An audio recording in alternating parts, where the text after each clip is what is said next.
بعد یسن پر ڈوگرا فوج دوبارہ حملہ نہ کر سکے، اس جنگ کے بعد امان الملک نے میر ولی کو یسن کا حاکم مقرر کیا اور مستوج غلام محی الدین کو دیا، جو کہ پہلوان مہتر کے نام سے مشہور تھا۔ بعد میں پہلوان مہتر نے یسن پر بھی قبضہ کر دیا اور مستوج تا یسن کا حکمران بن گیا۔ امان الملک کے اقتدار میں آنے سے پہلے محترم شاہ ثالث اور مہاراجہ رنجیت سنگھ ولی لاہور اور اس کے بعد مہتر شاہ افضل ثانی اور کشمیر کے راجہ کے درمیان دوستی کے مراسلات و پیغامات کا تبادلہ ہوتا رہتا تھا، لیکن مہتر گوہرمان کے دور حکومت میں جب کشمیر کی افواج نے گلگت پر پہلی بار حملے شروع کیے تو یہ ابتدائی تعلقات منقطع ہو گئے تھے۔ امان الملک اور مہاراجہ کشمیر کی گلگت جنگ کے بعد یہ روابط دوبارہ شروع ہو گئے۔ ہوا یہ کہ مہاراجہ کشمیر نے سوچا کہ کہیں چترال سے گلگت پر دوبارہ حملہ نہ ہو، اس لیے اس نے ولی الدین کے ذریعے امان الملک کو صلح و دوستی کا پیغام بھیجا، تو امان الملک نے پہلے تو قبول نہیں کیا، لیکن بعد میں اس نے اندازہ لگایا کہ بزور طاقت وہ گلگت کو دوبارہ حاصل نہیں کر سکتا،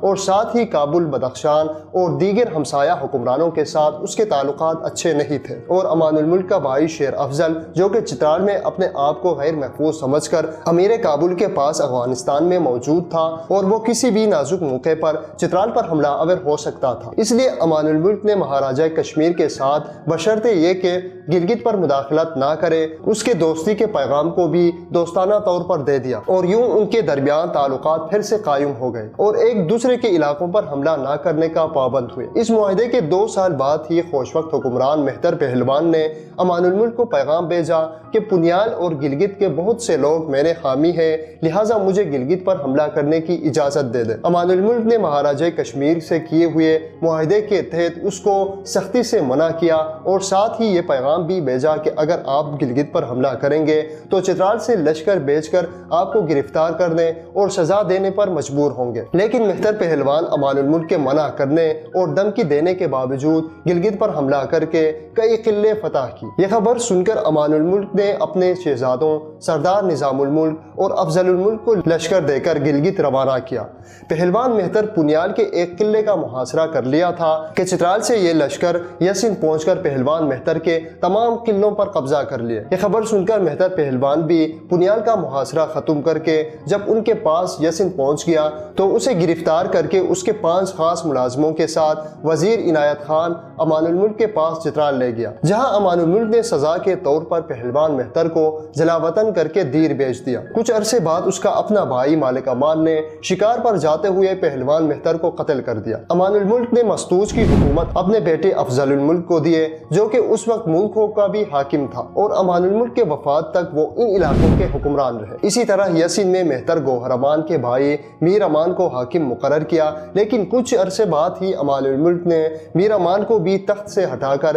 اپنے بڑے بیٹے سردار نظام الملک کو یسن کا حاکم مقرر کیا۔ اسی طرح خوش وقت علاقہ مکمل طور پر کٹور حکمران امان الملک کے قبضے میں آ گیا۔ تاریخ چترال کے مطابق 1868 میں میر بدخشان نے چترال پر 12,000 لشکر کے ساتھ، جس میں توپیں بھی شامل تھیں، حملہ کر کے یرخون کے مقام تک قبضہ کر دیا۔ امان الملک نے دیر سے بھی امداد حاصل کر کے یرخون دشت کے مقام پر میر بدخشان کی فوجوں کو آگے بڑھنے سے روکا، اور 3 دن متواتر جنگ ہونے کے بعد بدخشی فوجوں کو شکست ہوئی، اور اس جنگ میں 2 بدخشی توپ، بندوقیں، 800 گھوڑے اور 60 سے زیادہ قائدی چترالیوں کے قبضے میں آ گئے۔ امان الملک اپنے ہمسایہ حکمرانوں کے ساتھ کئی بار جنگ کر کے اور ان کے سازشوں سے تنگ آ چکا تھا، کیونکہ ان کے پاس باقاعدہ بڑے فوج رکھنے اور سنبھالنے کے لیے وسائل بھی نہیں تھے، اس لیے اس کو کسی ایسی حلیف کی ضرورت تھی جو ان ہمسایہ حملہ آوروں کو کنٹرول بھی کر سکے اور ان کی حملوں کو روکنے میں اس کی مدد بھی کر سکے۔ جیسا وہ سوچ رہا تھا، شاید قسمت بھی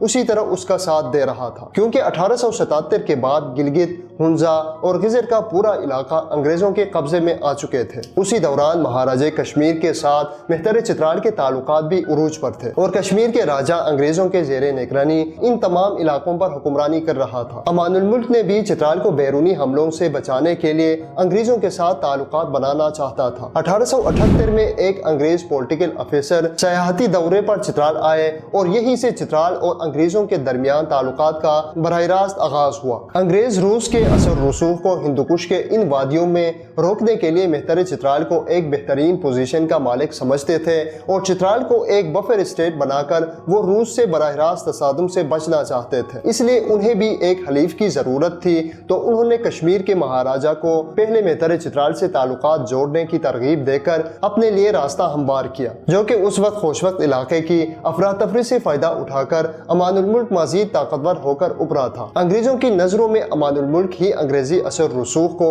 چترال میں داخل ہونے کی اجازت دے کر برطانوی ہند کے حکام کی دیرینہ آرزو پورا کرنے کی صلاحیت رکھتا تھا، کیونکہ 19ویں صدی کے آغاز میں برطانوی راج ایسٹ انڈیا کمپنی کی مدد سے ہندوستان پر مکمل قبضہ کر چکا تھا۔ دوسری طرف روس وسط ایشیا کے جنوب میں اپنی سلطنت کو وسعت دینے کی کوششوں میں مصروف تھا۔ روس کے اس عزائم کو دیکھتے ہوئے برطانیہ کو ہمیشہ اس بات کا خدشہ رہتا تھا کہ کہیں روس افغانستان یا ہندوستان کے شمال مغرب میں موجود چھوٹی چھوٹی آزاد ریاستوں پر قبضہ کر کے ہندوستان پر حملہ نہ کرے۔ بالکل اسی طرح کے خدشات انگریزوں کے متعلق روس کو بھی تھے، لیکن اس دوران کبھی بھی ان دو عالمی طاقتوں کے درمیان فوجی تصادم نہیں ہوا تھا، مگر سیاسی اور سفارتی محاذ ہمیشہ گرم رہا کرتے تھے اور دونوں طاقتیں اپنے درمیان موجود ممالک خصوصاً افغانستان، ایران اور وسط ایشیا کے آزاد ریاستوں سمیت کشمیر، گلگت اور چترال کو اپنے مخالف سے بچا کر اپنے کیمپ میں شامل کرنا چاہتے تھے۔ تقریباً ایک صدی پر پھیلی اس محاذ آرائی کو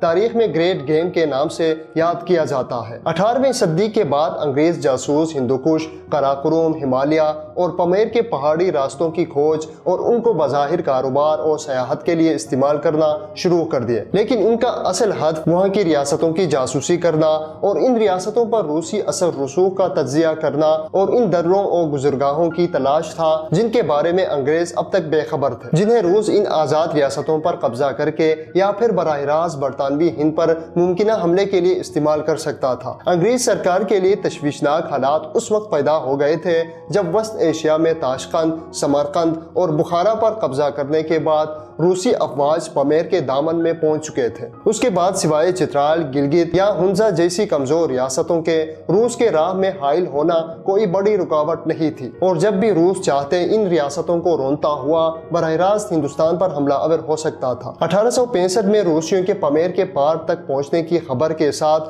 فرنگی سرکار نے حفاظتی انتظامات تیز تر کر دیے۔ دوسری طرف افغانستان بھی گریٹ گیم کے دوران روسیوں اور انگریزوں کے درمیان اہمیت کا حامل تھا۔ 1880 میں امیر عبد الرحمن جب افغانستان میں برسر اقتدار آئے تو انگریزوں سے اس کے تعلقات بہتر ہونے لگے۔ عبد الرحمن کو اپنے خارجہ امور ہندوستان کے انگریز سرکار کے مطابق چلانے کے بدلے میں اچھی خاصی مدد مل جاتی تھی۔ افغانستان اور انگریزوں کے تعلقات کا عروج ڈیورنڈ لائن کی صورت میں سامنے آیا، جس کے بعد دونوں ریاستیں نہ صرف ایک دوسرے کے حدود سے واقف ہوئے بلکہ حد بندی کی وجہ سے کسی بھی قسم کا اختلاف پیدا ہونے کی گنجائش بھی تقریباً ختم ہو گئی۔ اگرچہ اس واقعے سے آس پاس کی شاہی ریاستیں خوش نہیں تھی، لیکن چترال وہ واحد ریاست تھی جو نہ صرف ڈیورنڈ لائن کی حمایت کرتی تھی بلکہ اس مرحلے کے دوران اپنی مفادات کے لیے انگریزوں کی ہر ممکن مدد بھی کی۔ انگریزوں کا آہستہ آہستہ شمالی علاقہ جات پر قبضے اور افغانستان کا انگریزی عملداری میں جانے کے بعد مہتر چترال انگریزوں سے اچھے تعلقات بنانے میں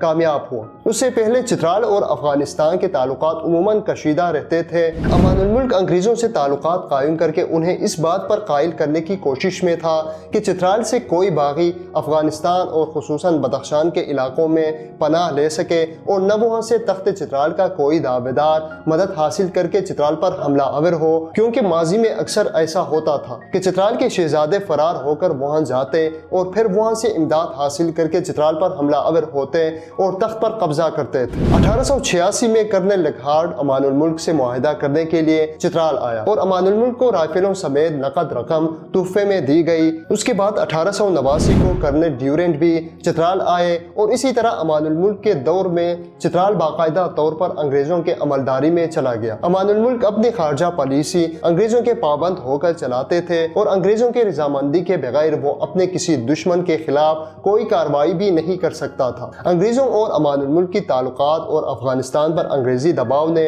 امان الملک کو لمبے عرصے تک چترال کی سیاہ و سفید کا مالک بنا دیا۔ امان الملک نے حکومت برطانیہ کے دشمنوں کو اپنا دشمن اور دوستوں کو اپنا دوست سمجھنے کا اور سرحدات کی حفاظت کرنے کی ذمہ داری قبول کر لی۔ انگریز بھی بظاہر چترال میں ترقیاتی کام کرنے اور چترال کی خود مختاری پر اثر انداز نہ ہونے کا سبز باغ دکھا کر آہستہ آہستہ ریاستی چترال کے تمام معاملات میں داخل ہوتے گئے۔ امان الملک کی دور حکومت چترال کی آزادی کے عروج کا آخری دور تھا۔ وہ 35 سال حکومت کرنے کے بعد 1992 میں جہان فانی سے رخصت کر گئے۔ جب وہ داغی اجل کو لبیک کہہ رہا تھا تو اس وقت وہ اس پورے وسیع پہاڑی خطے کا واحد حکمران تھا۔ مشرق میں گلگت سے لے کر مغرب میں کافرستان، باشگال اور وادی کنٹر کے آسمار تک پھیلا ہوا تھا۔ اس کے علاوہ کوہستان، تنگیر، باشقار، کافرستان یعنی موجودہ نورستان کے لوگ مہتر چترال کو سالانہ ٹیکس دیا کرتے تھے۔ تاریخ چترال کے مطابق امان الملک کے 20 بیٹے تھے اور اس کے وفات کے بعد چترال انقلابات،